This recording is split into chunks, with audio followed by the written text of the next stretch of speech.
Hello, good afternoon. My name is Titi Oyeleye. I want to talk about migration to migration to Canada. Um, I've been a Canadian now for the past it's close to 2 decades that I've been a Canadian, and it's been a journey. I love Canada. Canada is a peaceful country, but I want to encourage people that are willing to travel to Canada. I mean, people that are willing to come to Canada. Um, if you want to come to Canada, there are several ways that you can get to Canada. I will mention I will mention some of it. You can come to Canada if you want to visit as a visitor.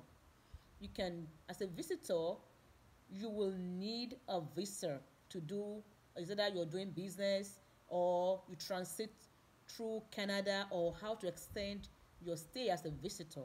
And if you want to migrate to Canada, immigration there are several immigration programs that you can apply for. It can be sponsored through your family or use a representative. Actually, using a representative sometimes um, might not be a good idea. I migrated to Canada. I migrated to Canada from Nigeria, and I did not use any representative. I actually use. I mean, I went. I applied directly. I did that with my family. That's with my husband and my children, and that was a good journey for us. It was. I mean, we were happy that we did it at the right time. Um, You can also migrate to Canada if you want to study in Canada as a student. As a student, you can apply for or an extended study permit as a student. You will need to do some research. You need to do some research if you want to apply as a student. Um, you can apply as a student. You apply your application will indicate that you are applying as a student. You do research about the schools you are interested in going, the schools you're interested in attending. I would advise right now, Ontario might not be a good option for you.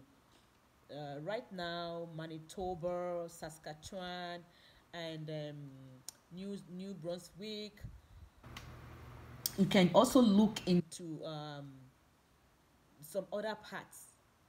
Not right now, Ontario is packed.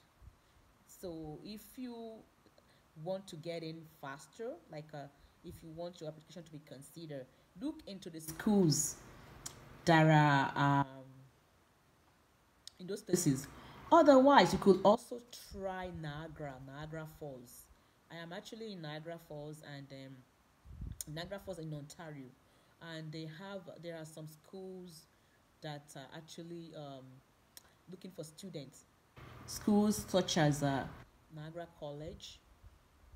Um, you will need to do your findings. You need to do some a bit of research. You can also come to Canada with work permits that you want to come and work. You can apply for to work in Canada, or actually you can also, if you're already here, you can apply to for extend to extend a work permit. You will have to learn about international experience. Being have to work in Canada, you need a Canadian experience, and that Canadian experience cannot come easily. You can apply to Canada as being a caregiver, or even to get your credentials recognized, or hire as a foreign workers.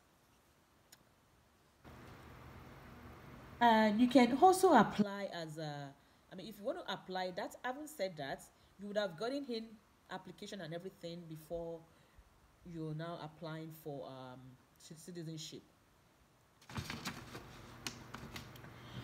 So there are different ways, but to do that, you need to make your research. That's number one. Number two, you will need to create an account. This account you'll be able to fill the account out properly. For you to be able to do the right thing and to fill out your application out properly, I can um, help you a little bit. The filling out of the application is very important. You make sure that everything they want you to do on the application, you fill them out and you answer all the questions that you are needed to answer. You answer the questions that you needed to answer, and you don't leave any questions unanswered. That's going to help you a lot, because once they get your application, they're not going to be calling you back and forth to ask you what what you put on your applications. So it's better to fill it out correctly and to fill out all the questions. Don't leave any questions unanswered. um I would also advise, when you want to apply, you need to do your research on the area you come in. Right now, there is something they call express entry. Express entry is actually good for skilled workers that are interested in migrating to Canada. And this express entry is actually faster, it's fast, but you need to be qualified. For you to be qualified, you need to go online and make some research, check for the requirements, and get yourself equipped, get yourself informed, and you will be able to see all that are required of you to be able to know what it entails to navigate through the system, and to know what it entails for you to be able to apply, for you to be able to qualify to come to Canada. And subsequently, I need I will be shooting this video intermittently. I decided to shoot this video because I have been asked several questions.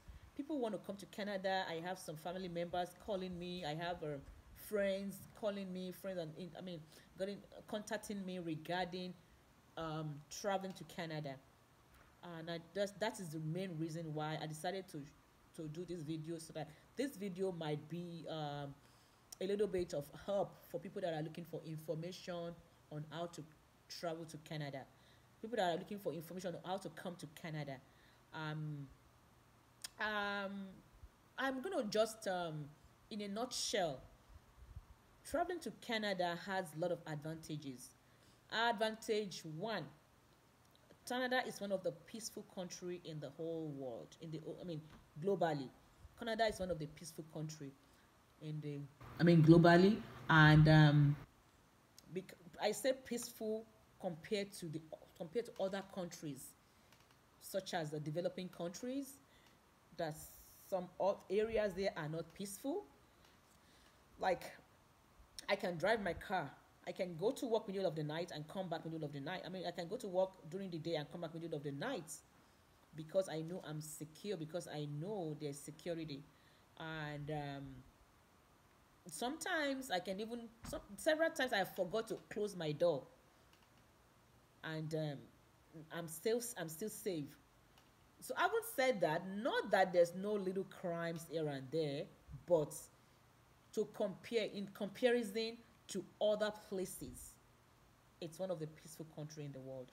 And at the same time, coming to Canada, if you have little children that you're bringing to Canada, they will be able to start their education, their academic. Well, they have free educations for they have free public educations for students. You don't have to pay so much for the children to go to school, although you need to pay.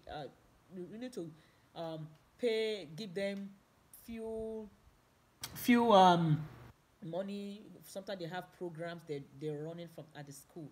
They have some excursions. They have some places to go. They have some shows to attend, educative show to attend at schools. You will need to support your children with that. And once your children is already in the system in Canada here, they will be able to have opportunity to go to university in Canada. That's a huge one. They'll be able to have an opportunity to go to university in Canada. And our most university here is actually um, not actually 100% government sponsored, but there are several grants that a Canadian is entitled to.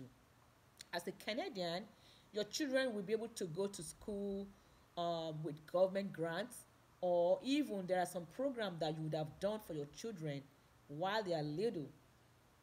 They call it RRESP. RRESP. So you'll be able to do like a little savings for your children through your bank, and that would be once you've done that, once your son or daughter, they are ready to go to university. Over the years, the government would have had they would have added some money to that savings for you. So that's number one. That means you have a like some grant, you have some money, and at the same time, your if you don't if all that is not enough to pay for the university, you can also apply for a loan from the government. They call it OSAP, Ontario Student Loan. So this is going to help the student to go to school. But if you are an international student, you cannot use this you cannot use this to go to school. You will be able to pay for your school fees as an international student, which is much expensive than being a Canadian. If you want to migrate to Canada as a caregiver, well, you have to have a sponsor, somebody to sponsor you in. So you will come here as a caregiver. But having a sponsor here, you would have accumulate experiences in doing caregiving job from wherever you're coming from. From wherever you're coming from, Africa, you're coming from Nigeria, you're coming from other places, you would have acquired some experiences that when you go for your visa, you'll be able to talk about your experiences regarding caregiving job, so that will help you, that will give you like a positive chance for you to get in. And at the same time, then, so in a nutshell, you will need to do some research and get yourself informed. Know the avenue that you want to apply, you want to come in through. Is it that through students, through a skilled worker, that it's, if you're trained. I came in as a skilled worker, as a profession. I came in as a professional. I and my husband, we came in as a professional, but you need to look into all those avenues. Then you'll be able to make a rightful choice that is good for you. And subsequently, I will be shooting this video. I realized that I needed 1,000 subscriber to go ahead and do and do and do I have to be able to do more videos. 1,000 subscriber for YouTube to be able to allow me to do my mobile videos. So I would appreciate if you can subscribe to my channel. My name is Titi Oyeleye, and this is Diamond Minds. Oh yeah. Thank you very much. Have a wonderful day.